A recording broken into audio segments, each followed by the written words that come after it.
تو مکہ کی گلیوں میں نہیں، مدینہ کی گلیوں میں نہیں، عرب کے السلام علیکم ورحمۃ اللہ وبرکاتہ۔ آپ سن رہے ہیں آفتاب آفیشیل یوٹیوب چینل پہ نعتیہ کلام۔ مصطفیٰ صلی اللہ تعالی علیہ وآلہ وسلم اسے بھی ملاحظہ فرماتے چلے، اللہ تبارک و تعالی نے ہر ایک نبی کو معراج عطا کیا۔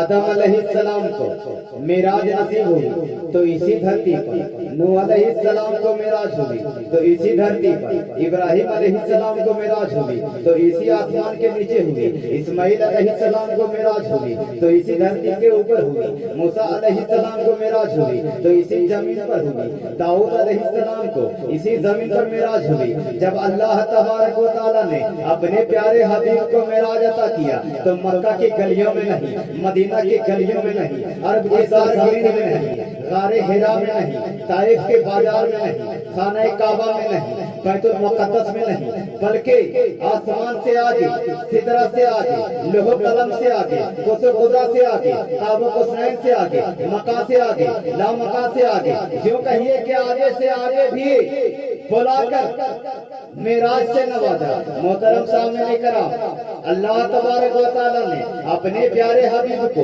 وہ عظمتیں عطا کی کہ آج تک کسی کو ملی ہے نہ کسی کو مل سکتی ہے۔ خواہش مصطفیٰ صلی اللہ تعالی علیہ وآلہ وسلم اسے بھی ملاحظہ فرماتے چلے۔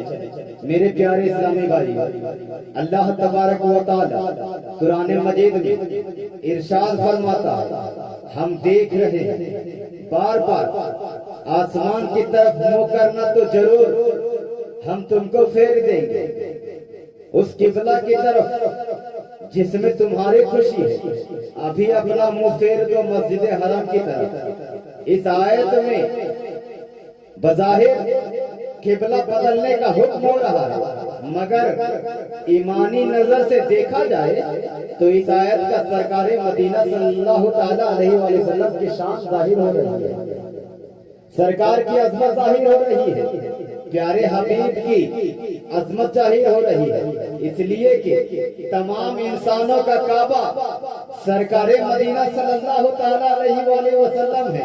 اس لیے تو اعلیٰ حضرت فرماتے ہیں کہ حاجیو آؤ شہنشاہ کا روضہ دیکھو، حاجیو آؤ شہنشاہ کا روضہ دیکھو، اور کعبہ تو دیکھ چکے، کعبے کا کعبہ دیکھو۔ کے بعد حضور صلی اللہ تعالی علیہ وآلہ وسلم بیت المقدس کی طرف نماز پڑھا کرتے تھے۔ یہود و نصارہ کا کعبہ بھی یہی تھا۔ اس بات پر یہودی تانا دیتے کہ حضور علیہ السلام تمام احکام میں تو ہماری مخالفت کرتے ہیں، مگر ہمارے قبلہ کی طرف نماز پڑھتے ہیں۔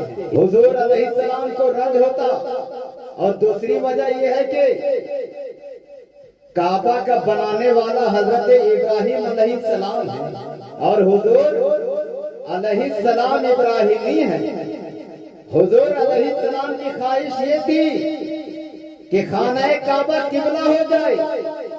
ایک دن حضرت جبرائیل سے فرمایا کہ اے جبرائیل، میرا دل یہ چاہتا ہے کہ خانہ کعبہ کی طرف نماز پڑھوں۔ جبرائیل نے عرض کیا، یا رسول اللہ، میں تو بندہ خدا ہوں، بغیر حکم کے کچھ نہیں کر سکتا۔ آپ حبیب اللہ ہیں، آپ کی دعائیں رد نہیں کی جاتی ہیں۔ یہ کہہ کر جبرائیل چلے گئے۔ حضور علیہ السلام وحی کے انتظار میں آسمان کی طرف سر اٹھا کر دیکھنا شروع کیا۔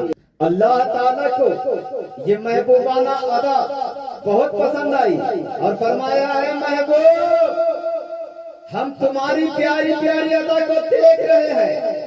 اچھا ہے محبوب، ہم اسے قبلہ بنا دیتے ہیں، جسے آپ پسند فرمائیں، اپنا رخ اسی طرف کر لیجئے جو قبلہ آپ کو پسند ہو۔ حضور علیہ السلام کی حالت نماز میں ہی اپنا چہرہ اقدس بیت المقدس سے مسجد حرم کی طرف پھیر لیے، اور سارا زمانہ خانہ کعبہ کی طرف پھر گیا